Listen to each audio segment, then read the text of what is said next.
Bonjour, ici Joël Spinks et bienvenue à l'émission Vie de foi. Aujourd'hui, nous avons le grand privilège, l'honneur d'avoir avec nous le missionnaire, notre frère Jean-Louis Jaillet. Soyez le bienvenu aujourd'hui à l'émission Vie de foi. C'est un privilège pour nous de vous recevoir. On m'a parlé beaucoup de vous et de votre ministère et puis vraiment c'est un honneur pour nous de vous recevoir aujourd'hui parce que on voit la main de Dieu sur votre vie, sur votre ministère et puis aujourd'hui, en tout cas, on est vraiment content de vous recevoir. Après 45 ans de ministère, vous êtes toujours fidèle au Seigneur, vous marchez dans les voies de Dieu, vous accomplissez sa volonté. Donc, merci d'être là aujourd'hui. Certains d'entre les frères de la région ici me parlaient de vous en tant qu'un Smith Wigglesworth. Quelqu'un qui accomplit des grandes choses pour le Seigneur. Un peu exagéré, mais... Non, en fait, vous êtes très humble, mais c'est ça, c'est que j'ai entendu parler des personnes qui ont été guéries sous votre ministère, des morts qui ont été ressuscités, et puis vous avez un impact gigantesque partout en Afrique. Donc, avant de plonger dans le sujet de cette semaine, j'aimerais ça peut-être vous demander de nous parler un peu de votre ministère et comment vous exercez l'œuvre de Dieu aujourd'hui. Aujourd'hui, je suis à la retraite. Vous êtes à la retraite. Depuis 8 ans maintenant. Donc, je ne prêche plus que 3 à 4 fois par mois, 3 à 4 week-ends par mois. OK. Nous avons fondé une œuvre avec mon épouse en 70, qui s'est appelée Vie Abondante, qui s'est développée très très rapidement. Avec une école biblique. Ensuite, nous avons eu un chapiteau avec 1000 chaises qu'on déplaçait de ville en ville.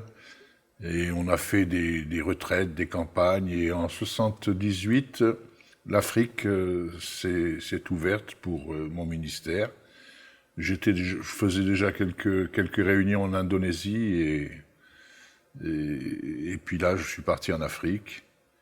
Et voilà, j'ai fait des campagnes avec 3 personnes, avec 3000, avec 30 000, avec 120 000, ça a été le maximum. Mais bon. 120 000, c'est quand même c'est glorieux. 120 000. Vous avez parcouru toute la francophonie finalement. Pratiquement. En tout cas l'Afrique francophone. Oui. Et en Afrique, vous me racontiez que vous avez été dans des régions où il y avait 0 église, et puis suite à votre ministère, il y a eu plusieurs églises qui ont été fondées. Oui, c'est le cas en Centrafrique, où j'ai travaillé avec le missionnaire dont personne ne voulait. C'était un vieux missionnaire qui était là, et pour des raisons X, Y, les églises l'avaient mis de côté, et m'ont dit, écoute, on veut faire une campagne d'évangélisation, mais... sans ce missionnaire. Alors, il fallait me dire le contraire, parce que ce missionnaire en question était l'homme qui nous avait formés pour la mission, et je lui ai dit, écoutez, je préfère travailler seul avec ce missionnaire. Et nous avons fait une campagne qui s'est terminée avec 7 personnes qui ont accepté de se faire baptiser. Elles se sont fait baptiser, et 1 an après, il y avait 700 églises. Wow. Et quelques années plus tard, il y en a eu 2000 et je pense que ça continue de croître. C'est glorieux, 700 églises. Et il y a d'autres places aussi, vous avez établi des églises ou qui sont juste venues à cause de votre ministère, suite à vos conférences ou croisades. Notamment au Congo, qu'on appelait le Zaïre à l'époque, et puis au Gabon, et puis au Cameroun, et puis au Togo, au Bénin, enfin, des églises se fondaient toutes seules simplement par la parole qui se multipliait. Je vais vous donner un exemple. J'ai fait une mission en Centrafrique, et à la fin de la mission, j'étais vraiment épuisé. Il y avait 1500 personnes qui m'ont accompagné jusqu'à la passerelle de l'avion. Wow. Donc ma femme ne pouvait même pas me contacter. Elle était dans la foule, elle me disait au revoir. Et là, donc je suis monté dans l'avion et je me suis posé ces espèces de lunettes là pour me reposer. Et l'hôtesse passait, elle me disait, vous voulez manger, vous voulez boire? Non, j'ai besoin d'être tranquille, j'ai besoin de me reposer. Et puis, arrivé à N'Djamena, quelques 1500 kilomètres plus loin, on a fait une escale. Et là, l'hôtesse qui n'avait rien d'autre à faire que d'attendre 1 heure, est venu vers moi et a commencé de me poser des questions. Je vous avoue franchement, ça me fatiguait. J'avais déjà donné, fait beaucoup de choses, et j'ai eu un peu pitié d'elle et je lui ai parlé du Seigneur. C'était une musulmane pratiquante. Je lui ai parlé de Jésus et avant la fin de l'escale, elle a accepté Jésus. Wow. Donc, voilà. Et puis, sa base, c'était à Brazzaville. Je descends quelques mois plus tard à Brazzaville. Je vais la voir. Elle était mariée avec un enfant. Et je lui demande comment se passait sa vie. Elle me dit, écoute, c'est bien, on a commencé une réunion de prière. Ah, c'est bien, et vous faites la réunion où? Elle me dit, ici, dans notre salon, on fait la réunion, on est 12, une 15. Mais ça marche très fort, il y a des gens qui veulent venir et tout. Bon. J'ai parlé une soirée, et puis je suis parti, et je suis revenu quelques mois plus tard. Et en revenant, elle me dit, papy, il faut que tu parles ce soir à la réunion. Je dis, il n'y a pas de problème, je suis là pour parler, donc je parlerai. Je dis, ça se passe ici, dans ton salon? Non, elle me dit, non, ça se passe sur une place publique, là. Et en fait, en arrivant à 19h sur la place publique, il y avait 7000 personnes. Oh, phénoménal. Donc, vous voyez, d'une fatigue dans l'avion, on sème une petite graine de l'Évangile, et cette graine, si elle est bien gérée, eh bien, elle va produire du fruit. Ah, c'est glorieux, c'est absolument merveilleux. C'est gloire à Dieu.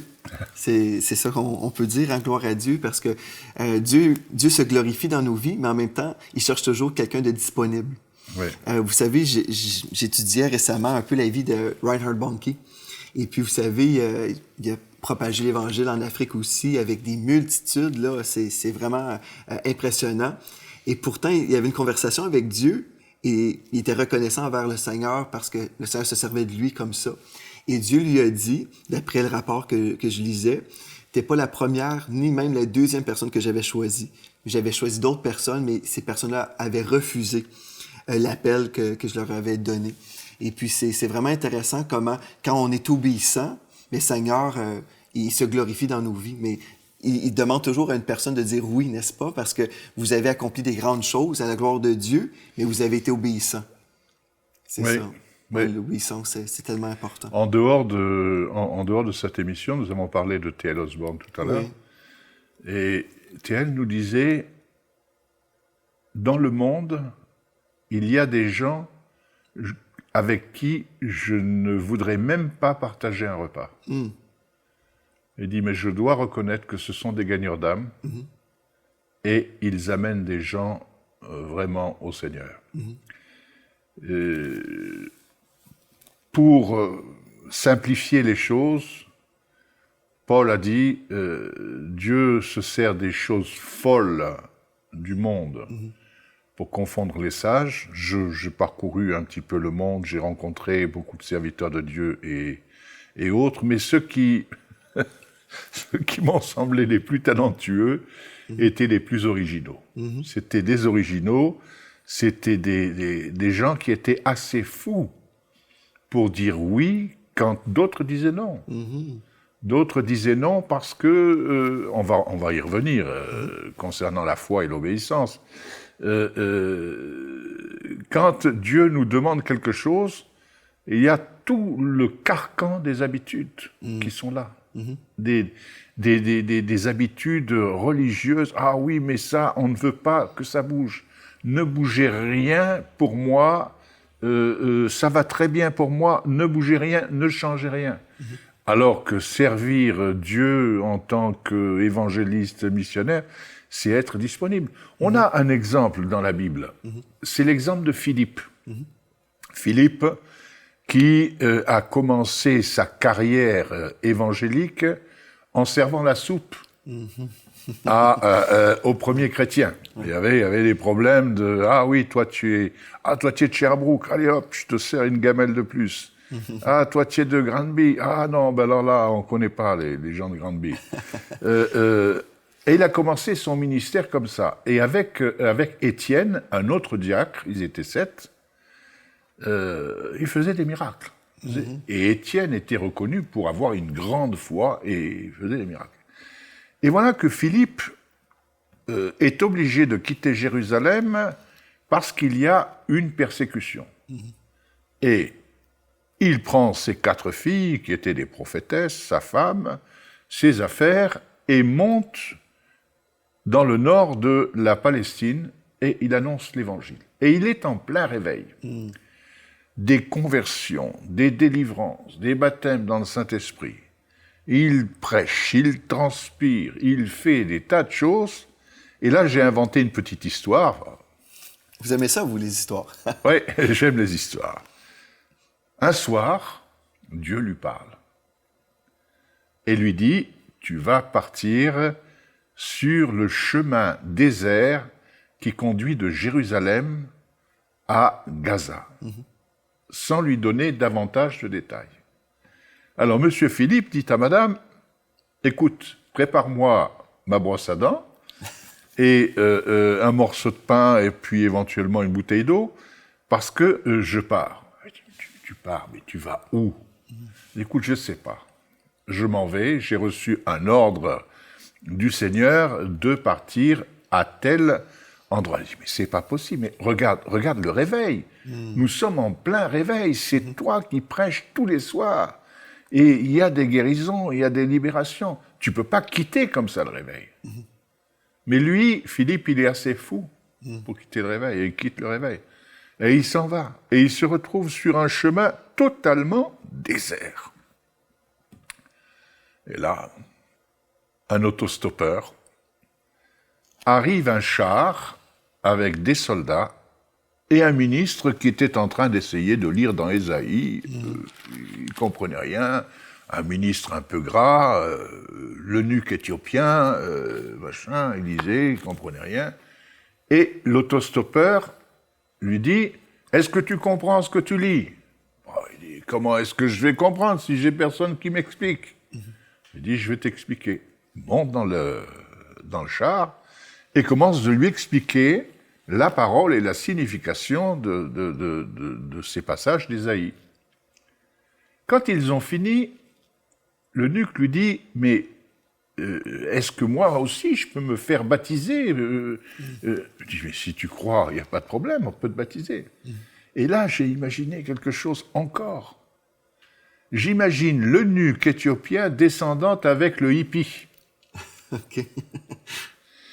Et les voilà tous les deux en train de partir vers une mare d'eau. Ils arrivent près de cette mare, et là, les soldats sont là, se demandent qu'est-ce qui se passe. Mais d'où est-ce qu'il connaît cet autostoppeur? D'où est-ce qu'il connaît ce hippie? Et il les voit avancer tous les deux, et il les voit rentrer tous les deux dans l'eau. Et à un moment donné, ils sont étonnés, ils prennent leurs armes, parce que le hippie est en train d'essayer de noyer l'Éthiopien. C'est toute une version de votre Bible. Ils le baptisent. Oui. Ils sortent tous les deux de l'eau, et la tradition veut que l'Évangile ait pénétré en Éthiopie par cet homme. Une semence, une parole qu'il a entendue. L'obéissance. Voilà. Et là, il a été saisi par l'Esprit et transporté dans un autre endroit. C'est remarquable. Souvent, on lit notre Bible, et puis on lit comme ça, puis on se rend pas compte exactement du phénomène. Ici, c'est absolument surnaturel. Oui. Alors, là, il est transporté, et j'ai eu le privilège et la joie de connaître les pionniers du réveil charismatique dans les années 70. Kenneth Hagin et puis T.L. Osborne. Oui, mais plutôt David Duplessis. OK. David Duplessis nous racontait des histoires, nous disant que, parfois, il était transporté en esprit, d'un endroit à l'autre. Ça porte un nom dont je ne me souviens pas, la téléportation ou un truc comme ça. Le transport. Voilà. Il était transporté. Et le livre des Actes des Apôtres est un livre de miraculeux où nous avons une activité assez importante des anges. On va y revenir, d'ailleurs. Vous savez, frère Jaillet, une des choses, c'est que là, vous nous racontez un peu votre parcours. On apprend à vous découvrir pour ceux qui ne vous connaissent pas encore, mais vous êtes un homme de foi. Et la raison pourquoi on voulait passer du temps avec vous, c'est vraiment pour creuser le sujet de la foi. Oui. Parce qu'une personne un ministre comme vous, après 45 ans de ministère, mais vous avez persévéré parce que je suis certain que ça n'a pas toujours été facile. Vous avez sûrement eu des vents contraires, des fois, sûrement, et puis vous avez persévéré dans les voies de Dieu. Donc, on peut apprendre de vous et de vos expériences. Et puis, comme vous dites, le livre des Actes, lorsqu'on lit le livre, c'est merveilleux. On voit le surnaturel en action. Et plusieurs chrétiens disent, je crois dans la parole de Dieu, je crois dans le surnaturel, dans la Bible, mais dans ma vie, je doute.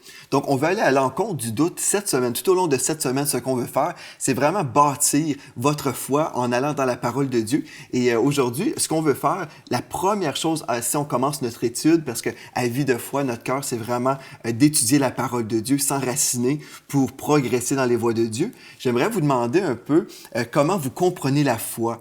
Donc, si vous êtes prêts, on peut peut-être commencer avec Hébreux, chapitre 11, et le verset 1. Je vais vous lire, et à la maison, je vous invite également, sortez votre Bible, parce qu'à Vie de foi, nous faisons une étude biblique, et puis on a le privilège d'avoir un grand homme de Dieu avec nous aujourd'hui, qui va non seulement nous partager des versets, mais nous partager aussi son expérience de vie. Parce que c'est là où on voit vraiment où le Seigneur il confirme sa parole. Donc, dans Hébreux 11, verset 1, il est écrit « Or, la foi est une ferme assurance des choses qu'on espère, une démonstration de celles qu'on ne voit pas. » Et vous avez pu voir justement la main de Dieu plusieurs fois et la démonstration par des signes, des prodiges, des miracles tout au long de votre ministère. Donc pour vous, si vous pouvez définir un peu à partir de ce verset-là et avec d'autres comme vous voulez, la foi pour vous c'est quoi au juste? Ben, la foi est une ferme assurance. D'abord c'est une ferme assurance. On sait des choses qu'on espère. Et en matière d'espérance, je pense qu'on peut faire confiance à Dieu. Quand Dieu nous fait une promesse, il l'accomplit. Ce n'est pas toujours le cas chez les hommes. Est une ferme assurance des choses qu'on espère, une démonstration de celles qu'on ne voit pas. C'est-à-dire que par la foi, nous pouvons décrire, décrypter, démontrer des choses qui échappent à l'œil humain. C'est-à-dire, nous pouvons savoir que Dieu est à l'œuvre, on ne sait pas comment, on ne sait pas quand, et c'est là qu'intervient le ministère des anges. J'ai encore une autre histoire à raconter à ce sujet-là. C'est bien correct. Les anges sont là, ce sont eux qui produisent les miracles. On ne les voit pas, mais ils sont de toute façon présents. Et vivre par la foi selon Hébreux 11, 1, c'est voir, c'est parler, c'est confesser des choses que l'œil n'a pas vues, que personne n'a vues, mais qui sont sorties de la bouche de Dieu comme une promesse. Alors, ce livre, ce verset premier du chapitre 11 des Hébreux, ce chapitre commence par la foi. C'est ce qu'un de nos professeurs de l'école missionnaire nous appelait les héros de la foi. Et il y a dans ce chapitre 11 toute une série de héros de l'Ancien Testament qui sont nommés. Et quelque chose de particulier nous montre que certains de ces héros ont souffert. Oui, ça c'est vrai. Ils ont souffert. On les prend, on les désigne comme des héros de la foi. Cependant, ils ont souffert. Certains sont morts, d'autres ont été sciés. Et la souffrance est en quelque sorte l'autre côté de la foi. On ne peut pas vivre par la foi et ne pas souffrir. Parce que vivre par la foi, c'est se tenir à l'écoute du message de Dieu. Dieu peut nous parler avec l'accent québécois, avec l'accent belge, avec l'accent suisse, avec l'accent français. Il peut nous parler en lingala, il peut nous parler en swahili, en n'importe quoi. Mais Dieu nous parle souvent sans nous parler. C'est-à-dire qu'il nous parle dans le silence. Et dans ce silence où il n'y a aucun bruit, et il n'y a aucun son, Dieu peut nous parler. Mais ce qu'il nous a dit ne se révèle pas tout de suite. Et très très souvent, lorsqu'il nous parle, ce sont des phrases très courtes. Oui, Il nous dit, va, fais ceci, va, fais cela. Donc, on va se mettre en marche comme Étienne, mais on ne sait pas où on va. Lorsqu'Abraham a entendu le message de Dieu, Abraham qui est réputé être le père et l'arrière-grand-père de la foi, lorsqu'il a écouté le message, Dieu lui a dit, tu t'en vas et tu prends la direction de l'ouest. c'est ça. Et il est parti à l'ouest. Il ne savait pas où il allait. C'est ça. La foi, bon, on a vu, c'est une ferme assurance des choses qu'on espère, une démonstration de celles qu'on ne voit pas. Et certainement, sans l'obéissance, on a bien beau entendre la voix de Dieu, mais si on fait rien, on ne marche pas vraiment par la foi. Donc, Oui. c'est ça que vous êtes en train de dire, parce que dans votre parcours, c'est ça, vous avez appris à entendre la voix de Dieu et de répondre. Et des fois, Dieu, il ne dira pas nécessairement des très longues phrases, mais juste une parole suffit pour connaître des fois la direction de Dieu pour nos vies. Et vous parlez aussi un petit peu de la souffrance. Il y a tout un courant dans le corps de Christ qui dirait si on est béni de Dieu, on ne souffrira jamais. Il y a un courant comme ça. Il y en a d'autres aussi qui vont dire toute souffrance vient de Dieu. Mais quand on parle de la foi, je crois que Dieu nous appelle également à discerner entre la souffrance qui est permise de Dieu et celle qui est permise ou qui est désirée par Satan. Parce qu'on comprend que l'ennemi est venu pour nous voler, nous égorger, nous détruire. Donc la malédiction vient de Satan, mais la bénédiction vient de Dieu. Et une des choses, je pense aussi, on a besoin de comprendre à la maison, c'est que on doit discerner entre deux types de souffrance. Je crois la souffrance qui est permise de Dieu, c'est celle qui est reliée à notre identification à Christ. Oui. Donc, ça se peut qu'on se fasse persécuter pour le nom de Christ. Oui. Et Dieu permet ça parce qu'il préfère qu'on soit soumis et fidèle, qu'on soit vraiment avec lui, qu'on le renie. Donc, je pense que ça, c'est l'équilibre. Mais plusieurs personnes ont cru que la malédiction était l'outil de Dieu pour nous sanctifier et pour raffiner notre foi. Oui, moi je suis tout à fait d'accord avec vous. La souffrance dont il est question concerne une partie de nous-mêmes. Et cette partie de nous-mêmes, c'est le vieil homme. Jésus a dit, dans plusieurs occasions, d'abandonner nos richesses, de s'attacher à lui, de prendre sa croix et de le suivre. Oui. Et prendre sa croix, c'est en quelque sorte, la croix, c'est pas pour l'homme nouveau, c'est pour le vieil homme. Le vieil homme qui va nous accompagner jusqu'au tombeau.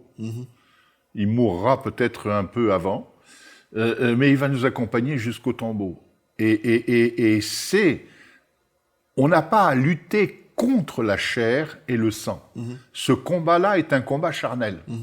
C'est un combat charnel. On doit accepter qu'on a une vieille nature avec de vieilles habitudes, avec de vieilles tendances, une nature qui veut son confort, qui veut pas être bougée dans ses habitudes, mais lorsqu'on appartient au Seigneur, on est obligé de marcher selon l'homme nouveau. Et si on marche selon l'esprit, on n'accomplira pas les désirs de la chair. Donc, le vieil homme est là et c'est lui qui va souffrir. Parce que lorsqu'on obéit au Seigneur, lorsqu'on choisit de suivre les voies du Seigneur, on ne choisit pas de suivre nos propres voies. Exactement. Et plusieurs personnes souhaitent donner à Dieu leur plan. Ils vont dire, Dieu, voici mon plan, je te soumets mon plan, bénis mon plan. Voilà. Mais c'est pas comme ça que ça fonctionne. Dieu a un plan A. Et nous, le vieil homme a des plans B. Je vous raconte une histoire. Un ami, très cher ami, avait une œuvre qu'il dirigeait. Et comme toute œuvre, il avait besoin d'argent pour faire des aménagements de bâtiments, etc., etc. Alors, il avait le plan A qui consistait à prier et à demander à Dieu d'avoir la somme de, on va dire, 10 000 euros. Mais, il disait, je prie pour avoir 10 000 euros. mais si je n'ai pas 10 000 euros, j'ai déjà mon dossier qui est prêt à telle banque pour obtenir un prêt. OK. Autrement dit, si Dieu est défaillant, si Dieu ne répond pas dans mes limites, eh bien, j'ai toujours la possibilité d'aller Je vais m'organiser moi-même. Je vais m'organiser moi-même. Et ça, je ne pense pas que ça ressemble à de la foi. Non, exactement. Voilà. La foi consiste à faire confiance à Dieu et à attendre C'est ça. qu'il se manifeste. Et Dieu n'est jamais en retard. Il est toujours présent au rendez-vous. Donc, en gros, la foi, aujourd'hui, ce qu'on a vu, implique l'obéissance. Et Dieu a un plan A pour notre vie. Et si on est patient, on va attendre que le plan A se réalise. Mais souvent, on fait comme Abraham, on va vers la servante et puis on a finalement un Ismaël. Et puis les Ismaël nous causent des ennuis et toutes sortes de problèmes. Mais si on peut être patient et dire vraiment, la foi est une ferme assurance. Si je suis dans la foi, je suis convaincu que la promesse de Dieu va se réaliser dans ma vie et je n'aurai pas à créer une situation pour que ça l'arrive. Mais on laisse Dieu agir, on laisse Dieu faire ce qu'il a à faire. Et nous, la seule chose que Dieu nous demande de faire, c'est d'être obéissant. Et je trouve ça, c'est merveilleux parce qu'on peut se reposer là-dedans. Si Dieu nous parle, on va obéir. Et puis, Dieu va se charger de toutes ces choses-là qu'on a besoin pour entrer dans notre terre promise. Oui. Et la foi, ça s'écrit F-O-I. C'est la force de l'obéissance inconditionnelle. Gloire à Dieu. Et lorsque on a j'ai choisi de suivre le Seigneur, je ne sais pas par quel chemin il va me mener, mais j'ai fait ce choix. De la même façon, quand on se marie, on a choisi telle femme et on a choisi de vivre sa vie de couple avec elle jusqu'à la fin de notre vie. Et on ne peut pas vivre une vie de célibataire en étant marié. Donc, les choix que nous faisons sont importants. Et si nous faisons le choix de la parole de Dieu, nous sommes obligés de plaquer sur la croix, de plaquer les autres choix, d'autres choses qu'on aurait pu faire, d'autres possibilités qu'on aurait pu exploiter, mais qu'on n'a pas pris parce qu'on a choisi de servir le Seigneur. Exactement. Donc, si on marche par la foi, on demeure fidèle au Seigneur et à la vision que Dieu nous a donnée. Parce que souvent, les gens disent, OK, moi, je veux suivre le Seigneur, mais là, je vois l'heure avancer, puis finalement, je vais aider Dieu ou je vais changer de vision. Et puis là, je vais dire, Dieu me donne une nouvelle vision ou je suis dans une nouvelle saison. On l'a entendu souvent, ça, je suis dans une nouvelle saison, mais est-ce que cette saison est de Dieu? Parce que si la nouvelle saison contredit la vision initiale, il y a quelqu'un qui s'est trompé et je suis certain que ce n'est pas Dieu. Donc demain, on va poursuivre dans le sujet de la foi. Tout au long de cette semaine, on va étudier la foi ensemble. Je suis vraiment béni que vous êtes là avec nous pour partager les choses que Dieu vous a révélées concernant la foi. Mais la première chose qu'on a appris aujourd'hui, c'est que la foi nécessite l'obéissance. Donc, merci d'avoir été là avec nous aujourd'hui et merci à vous également d'avoir été là. D'ici à la prochaine fois, soyez richement bénis.